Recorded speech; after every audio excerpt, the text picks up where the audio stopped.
Hello friends, तो आज के क्वेश्चन आंसर सीरीज में हम दो क्वेश्चंस लेंगे रिगार्डिंग गायनेकोमास्टिया हमारे यूजर्स ने जो पूछे हैं। First question is, can gynecomastia go away on its own और डू आई नीड सर्जरी? देखिए, गायनेकोमास्टिया का बेसिक पैथोलॉजी या फिर किस वजह से होता है ये, तो हार्मोनल इम्बैलेंस की वजह से। कौन से हार्मोनल इम्बैलेंस, कौन से दो हार्मोन्स रहते हैं?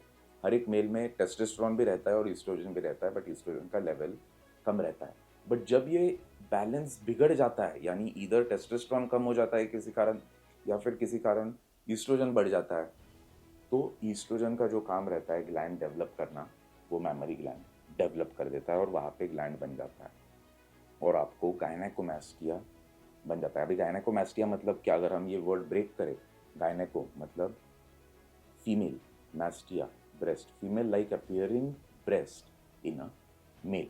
तो अगर ये चीज़ आपको बन गई है, मतलब अभी इसको ट्रीटमेंट लेना है या नहीं, अगर ये हम कंडीशन इनिशियल स्टेजेस में आइडेंटिफाई करें, डेवलप हो रहा है, तब पहले 6-8 महीनों में अगर आपको लगा कि ये डेवलप हो रहा है और उस पर हम अगर ट्रीटमेंट ले लें, क्या ट्रीटमेंट रहती है? मेडिकेशन से हम वो हार्मोनल इम्बैलेंस ठीक कर सकते हैं, या फिर लाइफस्टाइल डाइटरी चेंजेस करके हार्मोनल इम्बैलेंस ठीक कर सकते हैं, एक्सरसाइज करके इम्बैलेंस ठीक कर सकते हैं। अगर ये चीज़ें की वो इनिशियल 6 to 8 मंथ्स में, तो गायनेकोमास्टिया अपने आप रिवर्स हो सकता है, वो ग्लैंड अपने आप छोटा हो जाएगा।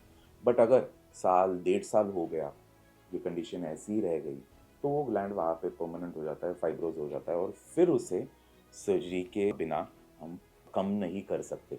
Surgery is the only option, but it is not a compulsion. तो आप क्या कर सकते हो? इनिशियल स्टेजेस में आइडेंटिफाई हो रहा है तो yes, you can take active steps for it और अपने आप उसे ठीक कर सकते हो।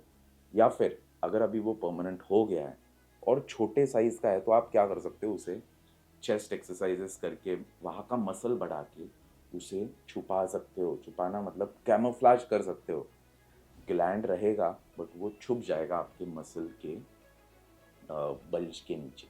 तो आप ये चीज़ें कर सकते हो। बट अगर ग्लैंड बड़ा है, ग्रेड 2 ग्रेड 3 है, तो usually surgery is the only option. Yes, तो अभी नेक्स्ट क्वेश्चन है, how much does gynecomastia surgery hurt and how long does it take to recover? Surgery है, थोड़ा तो पेन होगा। अगर हम पेन स्केल पे देखें, यानी 1 being no pain at all और 10 मतलब सबसे ज़्यादा पेन, आप कोई भी बेयर नहीं कर सकता उससे, एक्सक्रूशिएटिंग पेन, तो 1 to 10 के बीच में it is in between 3 to 5।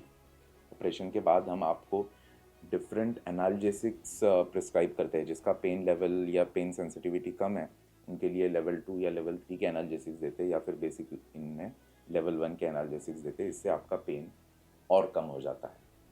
Now, how long does it take to recover? मैंने एक डिटेल्ड वीडियो बनाया है इसके बारे में कि आपका रिकवरी कैसे रहेगा from day 0 of surgery to week 6, वो आप देख सकते हो। शॉर्ट में बताऊँ तो आपका सर्जरी होने के बाद अबाउट 7 to 10 डेज के बाद सूचर्स निकलेंगे। इनिशियल रिकवरी जो है आपका 4 to 5 डेज या 1 वीक तक का, वो हैवी रिकवरी है। उसमें पेन रहेगा, थोड़ा स्वेलिंग रहेगा, वहाँ पे ब्रूजिंग वगैरह रहेगा, सूचर्स की जगह पे ड्रेसिंग रहेगा। उसके बाद 1 वीक के बाद आपका रिकवरी स्मूथ रहता है। अबाउट 3 to 4 वीक्स के बाद आप एक्सरसाइजेज, जिम, रनिंग, ये सारी चीज़ें शुरू कर सकते हो। तो आई होप आपके ये दोनों डाउट्स या क्वेरीज सॉल्व हुए। ऐसे ही आपके और कोई भी डाउट्स है रिलेटेड टू गायनेकोमास्टिया सर्जरी और एनी एस्थेटिक सर्जरी, तो प्लीज़ कमेंट सेक्शन में पूछिए, मैं और मेरी टीम ज़रूर आपको रिप्लाई करेंगे। एंड ऐसे इंटरेस्टिंग एंड इन्फॉर्मेटिव वीडियोज़ के लिए हमारे साथ बने रहिए। I will see in the next video.